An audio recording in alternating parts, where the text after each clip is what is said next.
भर में लोगों से कहना चाहता हूं, कम मेक इन इंडिया।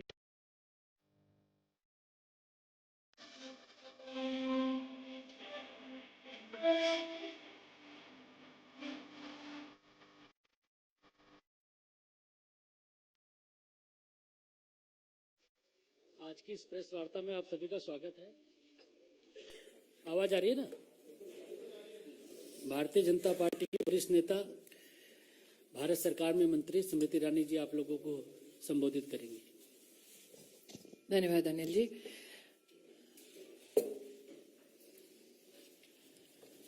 पांच जनवरी को आप सबके सम्मुख पंजाब में प्रधानमंत्री जी की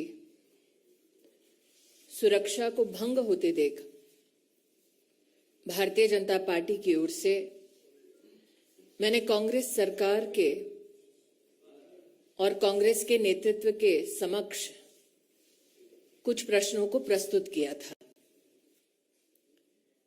आज मुझे ये कहते हुए आनंद की अभिभूति नहीं होती कि एक टेलीविजन नेटवर्क ने जिन प्रश्नों को मैंने प्रस्तुत किया उनके कुछ चिंताजनक परिणाम राष्ट्र के सम्मुख प्रस्तुत किए हैं। पंजाब पुलिस अधिकारियों के बयान एक राष्ट्रीय न्यूज चैनल पर सच को उजागर करते हैं। पंजाब पुलिस के एक अधिकारी का ये वक्तव्य कि प्रधानमंत्री की सुरक्षा भंग होने की वो सूचना वरिष्ठ अधिकारियों को पंजाब के प्रशासन, पंजाब की कांग्रेस सरकार को देते रहे, लेकिन सरकार की ओर से कोई भी ऐसा हस्तक्षेप जो प्रधानमंत्री जी को सुरक्षित कर सके, ऐसी कोई भी कार्रवाई पंजाब की कांग्रेस सरकार ने नहीं की। मैं अपने प्रश्नों को दोबारा दोहराने के साथ साथ एक नया प्रश्न उसमें जोड़ती हूं। डीजीपी ने क्यों पूरी की पूरी व्यवस्था और रूट सुरक्षित है ऐसा संदेश प्रधानमंत्री जी की सुरक्षा टीम को दिया? पंजाब के वो कौन कांग्रेस की सरकार के आला अधिकारी हैं जो इस सूचना, इस अलर्ट के बावजूद प्रधानमंत्री जी को सुरक्षित करने के लिए कोई भी कदम नहीं उठा रहे थे? पंजाब के आला अधिकारियों को कांग्रेस की सरकार के किस नेता ने आदेश दिया कि पंजाब में प्रधानमंत्री की सुरक्षा को खंडित किया जाए? ये दुर्भाग्य की बात है कि कांग्रेस के नेता इस गंभीर परिस्थिति को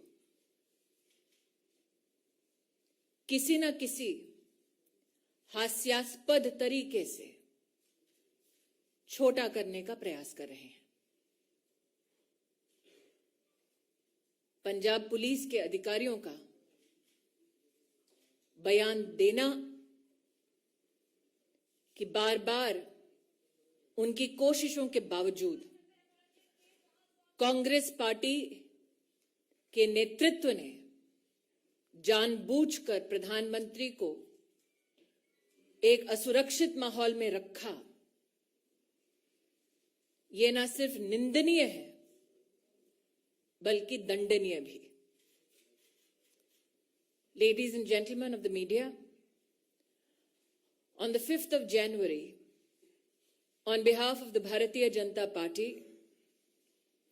we came to you with our outrage with regard to the breach of the Honorable Prime Minister's security in the state of Punjab. The questions I posed before you to the Congress High Command and the Congress leadership were this. Why did the DGP Police in Punjab give an all clear in terms of the safety of the route that was to be undertaken by the Honorable Prime Minister? This question was met with an expose by a national news channel.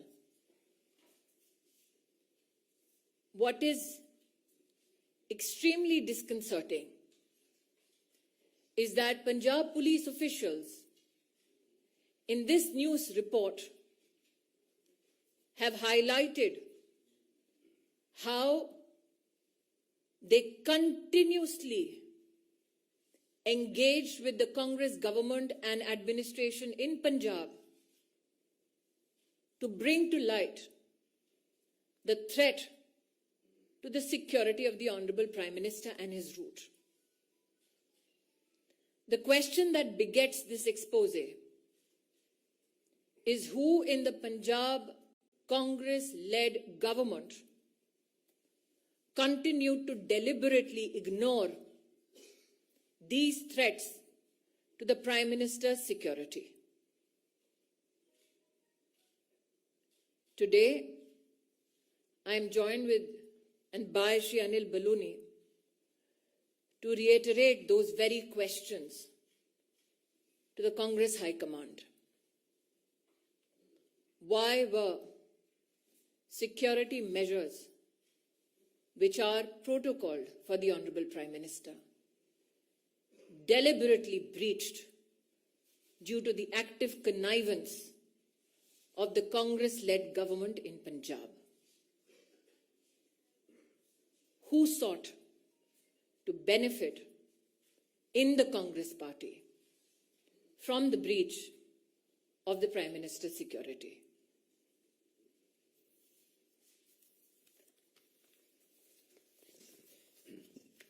Ravinder जी।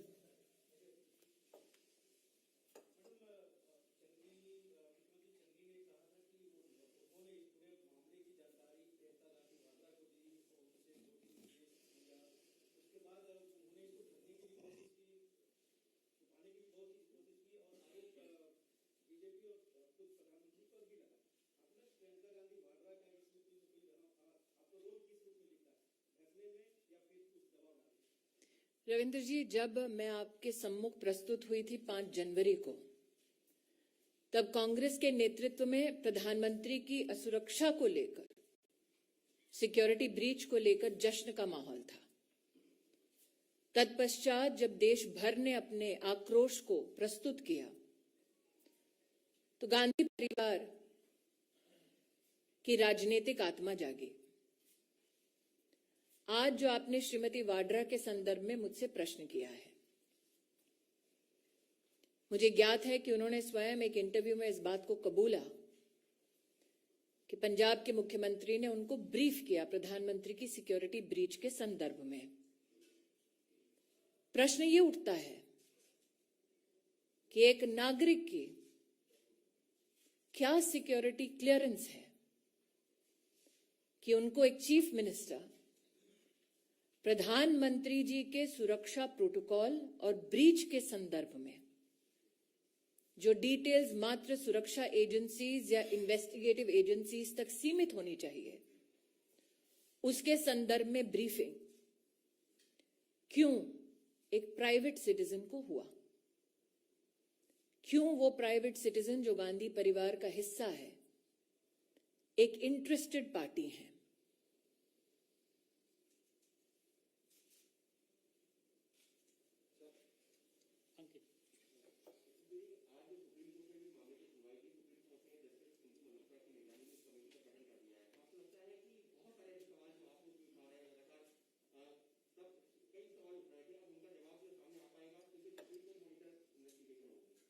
मैं इतना ही कहूंगी कि मैं माननीय supreme court पर टिप्पणी करना उचित नहीं समझती।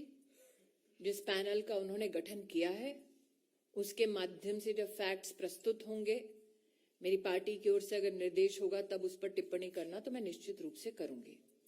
लेकिन जो मैंने रविंद्र जी को कहा, मैं स्तब्ध हूं कि वो अब तक किसी पत्रकार ने पूछा नहीं कि एक साधारण व्यक्ति, उसके पास क्या सिक्योरिटी क्लियरेंस थी और वो क्यों इंटरेस्टेड पार्टी है कि प्रधानमंत्री की सुरक्षा किस प्रकार से भंग हुई, सुरक्षा के प्रधानमंत्री के क्या प्रोटोकॉल हैं, उसके बारे में जानकारी उनको क्यों दी गई? जी Himanshu,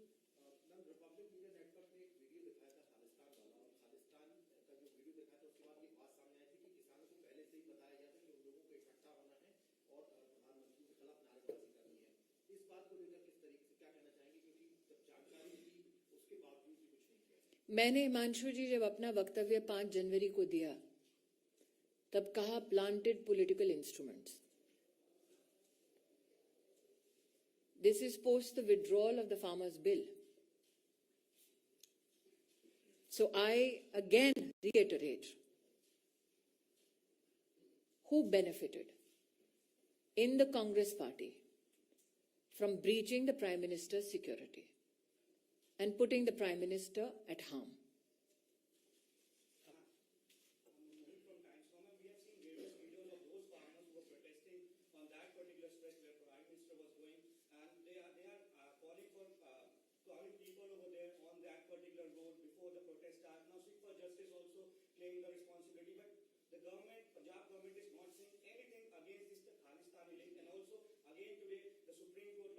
Are you surprised that the Congress High Command does not speak against those who seek to disintegrate India?